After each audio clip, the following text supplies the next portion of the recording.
She'll be back. I'm back.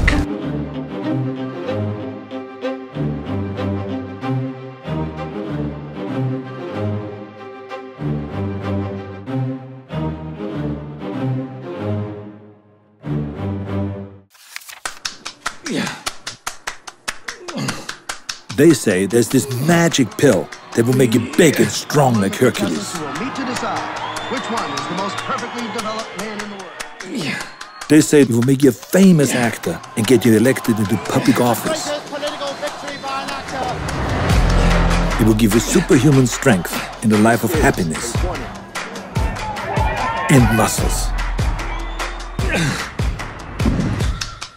We say there is no magic pill.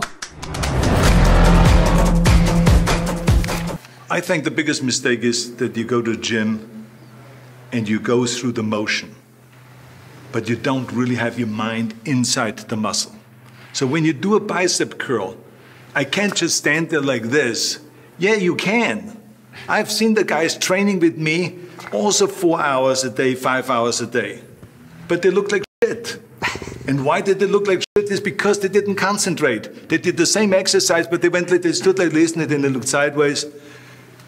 Kind of like they were bored because they didn't even know why they were training, that they were not inside that bicep or inside that lat when you do the rowing and you pull back and you flex the upper back and the center back and then you let it down and you stretch it and you think about that the wing is coming out now or like a curtain is opening up. So you got to think about those things. When you do calf raises and I do my donkey calf raises, I got to be inside the calves and to make them split, to make them open up. I tell you, you got to be inside the muscle. The same is when you do chest. I mean, when I'm finished with the bench press, immediately I step in front of the mirror and I flex.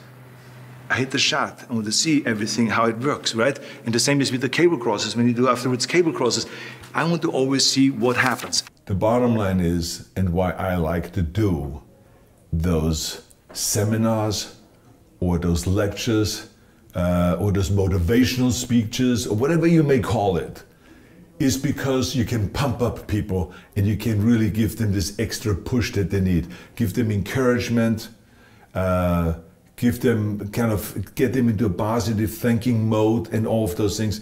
Because I know that I'm a product of exactly that. I remember that when I was 15 years old and picking up this magazine and reading about Reg Park, I was so pumped up.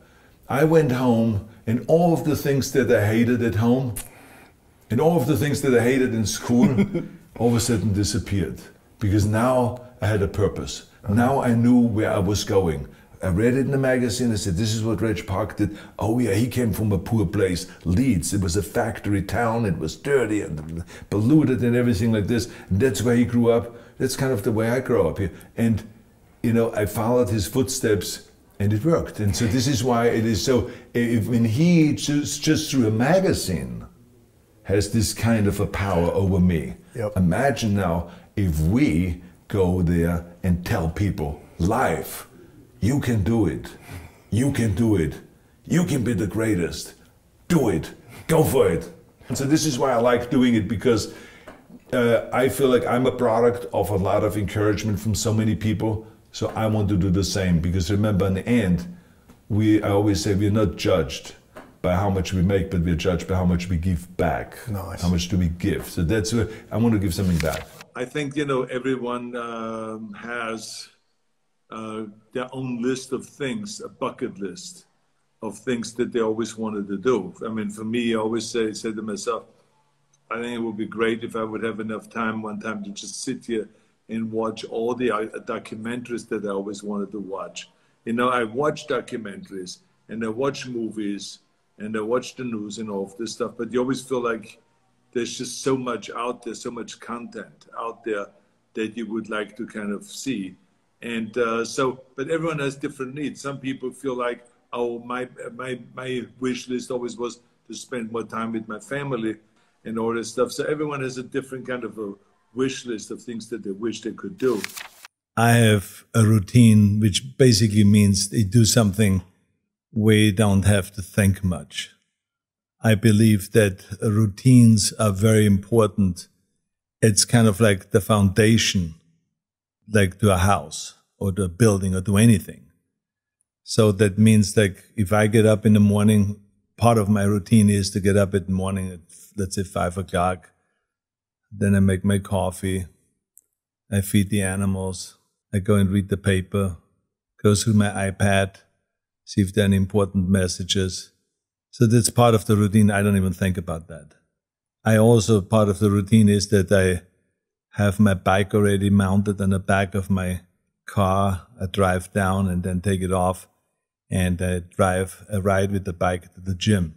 Then I go to the gym and I work out 45 minutes to an hour, so that's also routine. And then what is also routine is that at night I do some extra cardiovascular work before I have dinner. And the idea is to burn enough calories so that when I eat dinner then, which is very minimal, that it is, I don't have to really worry about calories or gaining weight, because the older you get, the faster you gain weight and the more the body picks up because your metabolism is slow. So you have to be very careful with that. And you try to add as many of those routine things as possible, because you do them without ever thinking about it.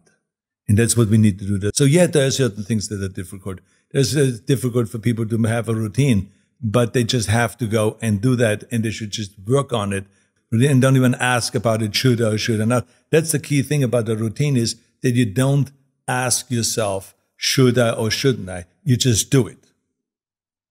It's like we don't ask ourselves, should I inhale now or should I exhale now? We don't ask ourselves, do we take a shower every day? If you're a normal person.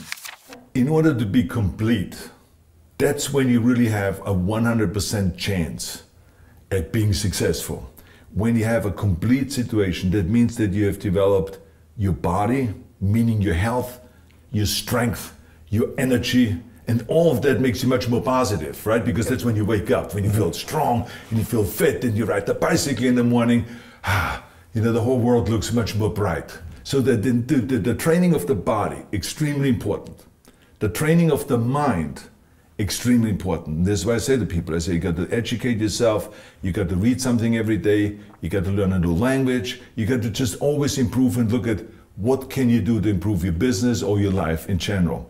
So to develop the mind, and then to develop the spiritual side and the soul, extremely important also. So if we put those three things together, we have total completion. And I'm not talking about wanting to win Mr. Olympia, no. We're talking about just take some light weights and do your reps. Pump up the body, and get some blood in there. Then go and run. Go and run the stairs. Go and exercise. Go to a yoga class. Do some weight training. Or when you have kids, go out and play sports. Go football playing and go soccer playing and tennis playing and this and that. Whatever you can, that is what creates kind of life in you, and therefore more enthusiasm, and you have a much more positive outlook in life. So that's basically my kind of routine, and I'm a big believer in that. I mean, people should just realize that I'm not going to have any sympathy for any of those things, when someone says it's difficult, because there is a lot of things in life that are difficult. And you have to ask yourself the question right off the top, are you going to be one of those guys that are going to go and back off every time something is difficult? Or do you want to be one of those guys that says, look, it doesn't matter if it's easy or difficult or most difficult, I'm going to go and crush through it. That's the person that I want to be, and I'm going to prove it to myself, and I'm going to prove it to the rest of the world. The bigger your goals are, and the more outrageous they are, or especially if someone else has never done it, then the people will always say, this is crazy, this will never happen, you cannot do that, it's impossible, and all those things. And so, we have heard all the naysayers and everything like that, and you just cannot pay any attention to that, because it's just the way it is. And so I always feel like if I can see it, and if I can believe it, then I can achieve it. Beautiful.